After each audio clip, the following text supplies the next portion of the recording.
All right, welcome everyone to today's video. Thank you for joining us. Thank you for joining me in today's video. Today we're talking about Spruce ID SSX integration into an existing Dapp. But before we sort of get into that, let's look into what Spruce ID is and what SSX is even. So that makes a lot more sense and we have some context. So SSX, according to the website spruceid.com, is self-sovereign anything. With SSX, we are enabling the bring your own data revolution, starting with streamlined Web3 authentication. SSX is the entry point and it's just the beginning. So this is really cool. So one of the other cool things I particularly like about SSX is the dashboard.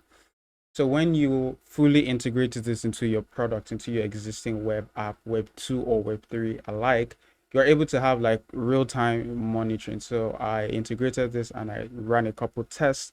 And as you can see here, there were about 8 logins and then 9 logins. And it just tells me, it gives me really good insights.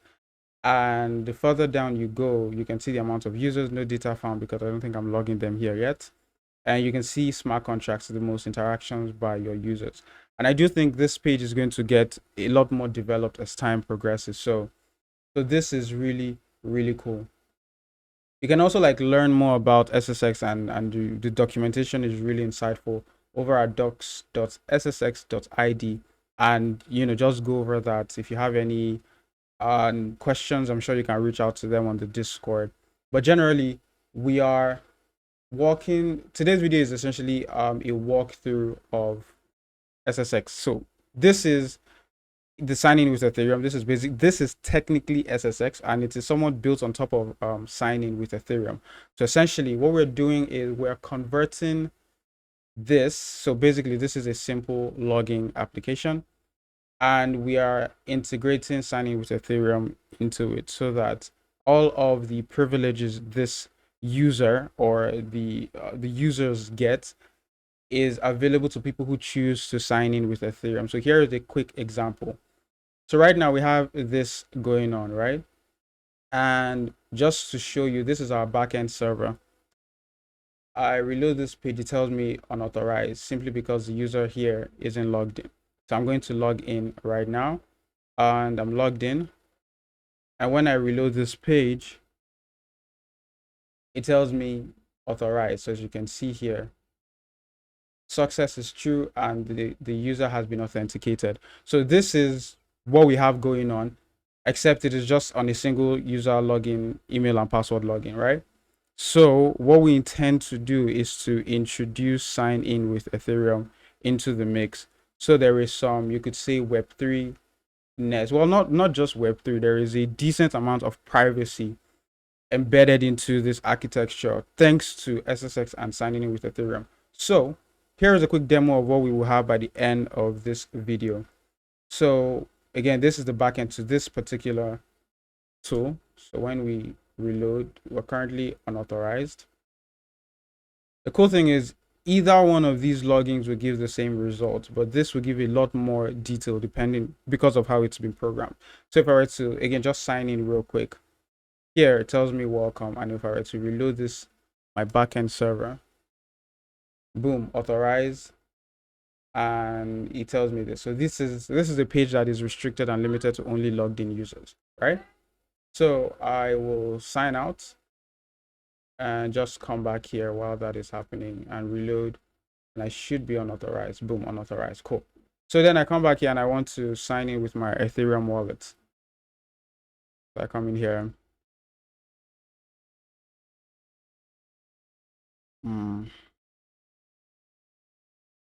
Okay, cool. So sign the message and boom, my address pops up here. And then when I reload this page, I should technically, yes. So I have a lot more data here as opposed to them because this is optimized for the blockchain data. So it gives me my wallet address. It tells me authorized, da, da, da, da, da. It tells me my wallet balance and then the current block. So as you can see, whichever method the user chooses to log into gives them access to the backend. So if you are privacy centered, you do not want to disclose a lot of your details, stick with SSX and sign in with Ethereum. and you have that going on. So as a developer, this video is to walk you through how to get that up and running, and essentially just integrate that into your current existing Dapp, and everything should be working just fine. So we'll get to that right now. All right, great. So this is the tutorial we will be working with. So I actually have this written down on Hashnode. If you're more of a, you know, written type person who enjoys following tutorials by it's written form, I have a detailed guide written on Hashnode, and you can go over there and follow the exact same guide. But if you like a proper walkthrough on video, this solves that problem for you as well, and you will find both of them super helpful. So getting right into it, you can read the article to get into all of the details, but we're just going to jump into code real quick. So this is what we currently have, and by the end of this video, this is what we should have. There are two applications. There are two GitHub repositories. So one is what we'll be working with, which is the boilerplate. So the second one is that has, you know, every single one of the already functional code, and you can run that. And if you just want to play with that, but we'll be working with number one, the first one here. I have it open here. So, which is a full functional Express React app. So you head over and you copy this so you can clone the repository. I already have it cloned here. So git clone, and then you run and you open and you open it on VS Code, and we should be ready to go. You should be greeted with this. I haven't done any modifications, so I haven't done anything. I haven't changed anything at all. This is the exact same way you will get the code. You just need to get it and then run yarn install or npm install and install all of the dependencies. Some of the instructions are here. So npm installs the dependency, and we are going to move on. So we'll also be following this as a walkthrough, you know, because this is exactly where we got the material from. So I would do this. All right, sweet. Okay, I'm going to take out this video so it's not distracting. All right, so the first thing we're going to do will be to install Spruce, right? So we are going to copy this and install. For a handful of this, I will be skipping the installation process just so to save time on my video recording. Okay.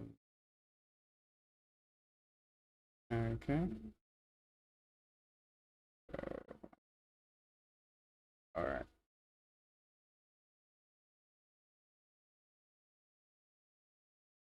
All right, so I just went through the installation process and I have Spruce installed right now. The next thing I will do, I will come over here and copy this, head over to my imports directly underneath this and paste that, save, and then I will paste this just before, I will copy and paste this just before my function app component. So paste, enter. As you can see here, this is the app component, and this is this. So moving down, so I'm going to copy this as well and just paste it. This should go inside of my app component this time. You could paste it anywhere literally, but I will paste it directly underneath the logging logic. And yeah, so just SSX stuff goes here. Save. And then to add the user interface, to add the signing with Ethereum button, I will copy this. Actually, I'll just copy. You can copy the entire thing and adjust accordingly. I will copy this because I already have that here, and then paste. Format my code, save, and let's run. Let's see. Again, I'll just skip this. Okay, so before we proceed, I noticed a quick bug. I actually did not cd into my client directory before I installed Spruce. So I'll run the installation again. So please remember to cd into the respective directory before you run the installation. All right, so I have started my development server and it's running here.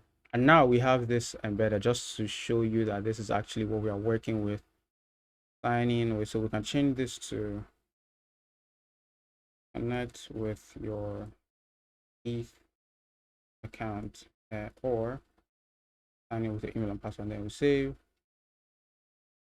and boom. All right, so that's a typo right there. Okay, so we have this, working. So a few more things we need to do to round up on the front end.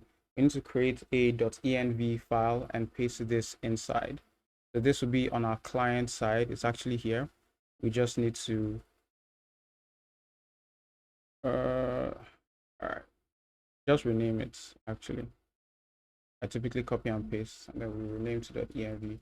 Enter, and boom. That's pretty much all we need to do here.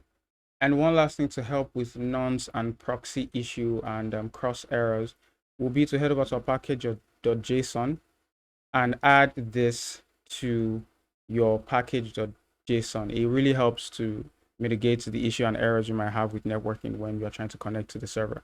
So add this to your package.json. Again, it's here on the tutorial, and you can find that. I should fix this. My apologies. And ignore the arrows by the side. All right. Cool. Okay, yes, one more thing will be to create a SSX config. It actually is already there already. So you copy and you paste that, and that's about it. So when it's all said and done, our app.cx should look pretty much very similar to this. Or if we have this functioning looking good, then that's good to go. Your text could be different, your button colors could be different, but as long as you have this working, we are good to go to the next step. The next step will be the server side of things. So we head over to our server. I will close these, and all right, so cd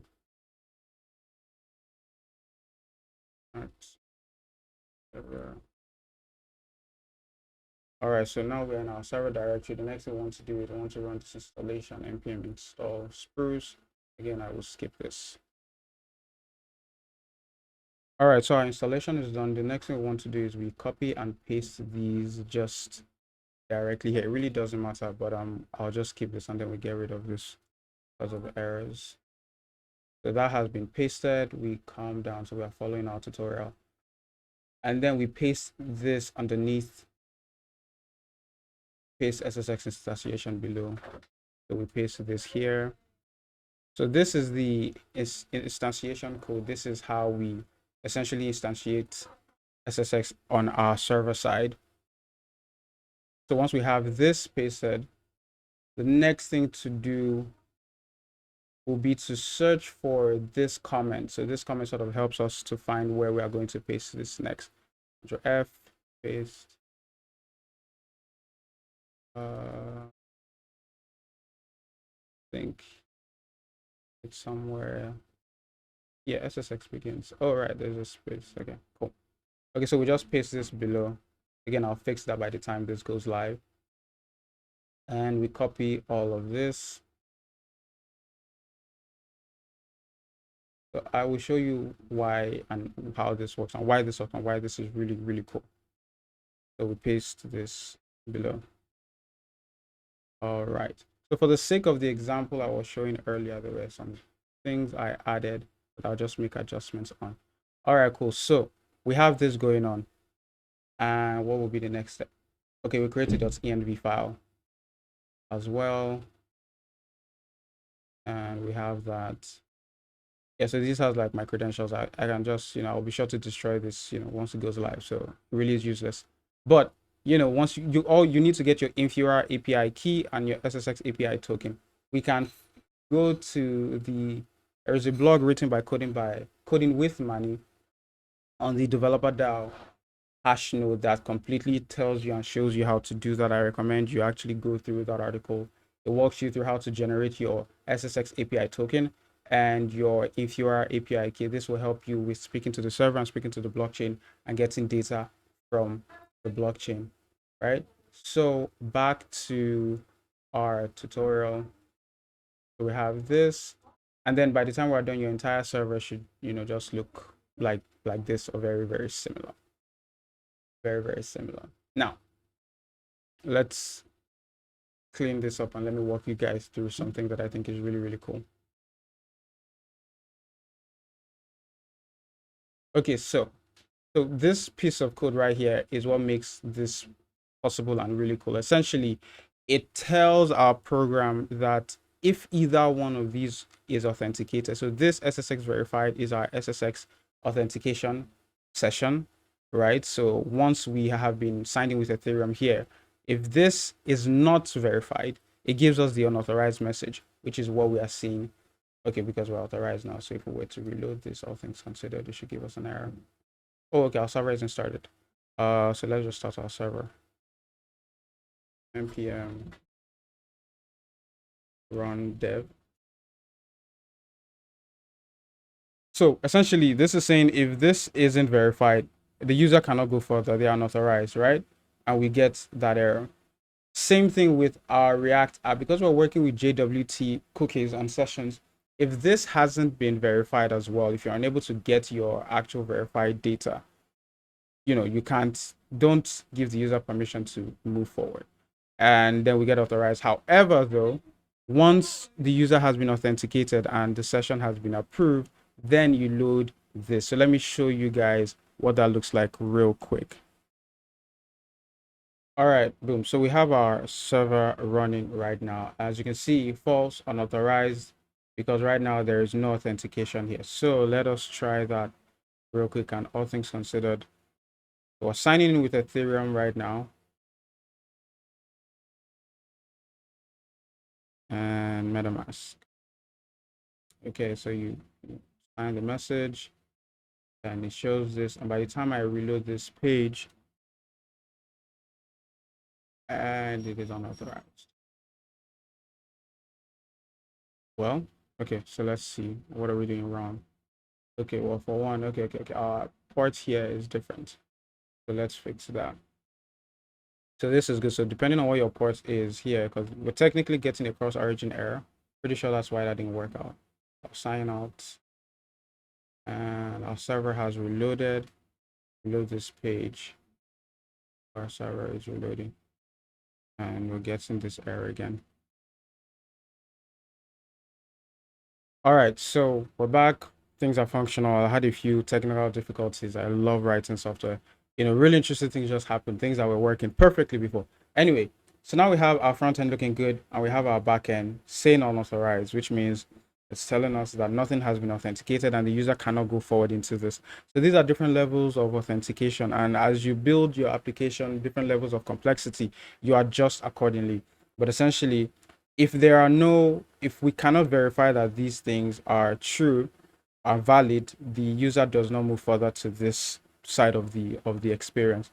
And if they aren't valid, they get an unauthorized screen, which is what we are seeing right here. So to test that, we're going to log in with John Doe real quick.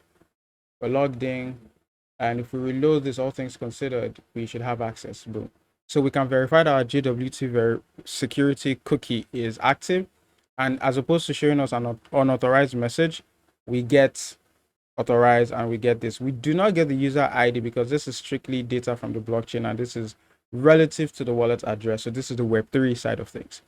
But if you want to introduce, or if this was like Web2 specific or whatever, you can put in that data that only people logged in with emails can see.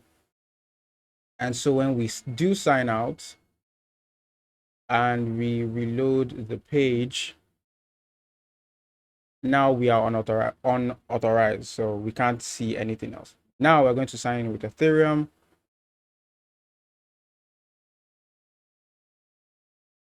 We're going to go ahead and sign the message.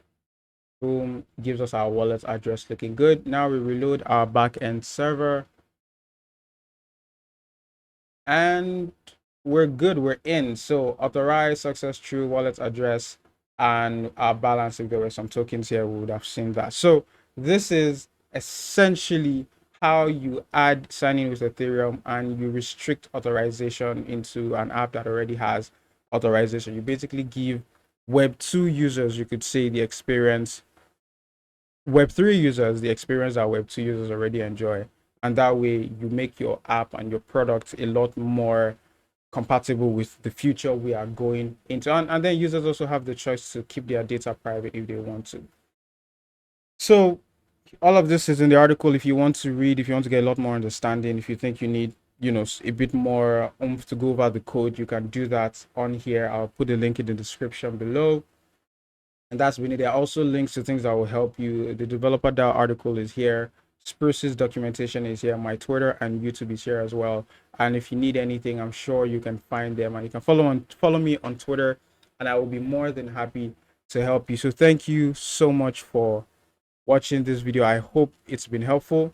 If you have any question concerning signing in with Ethereum and Spruce and SSX, please visit the website of the team, and they will be more than happy to help you out, or reach out to their Discord or their Twitter, and they'll be more than happy to help you. Or reach out to me on Twitter as well. I'll be more than happy to help as much as I possibly can. So thank you so much for watching, and I will see you in the next video. Please do not forget to like this video and subscribe to this channel. I talk a lot about privacy and the blockchain and crypto and Web3, the technical side of things, and I look forward to bringing you on this journey. So thank you for watching, and have a good one.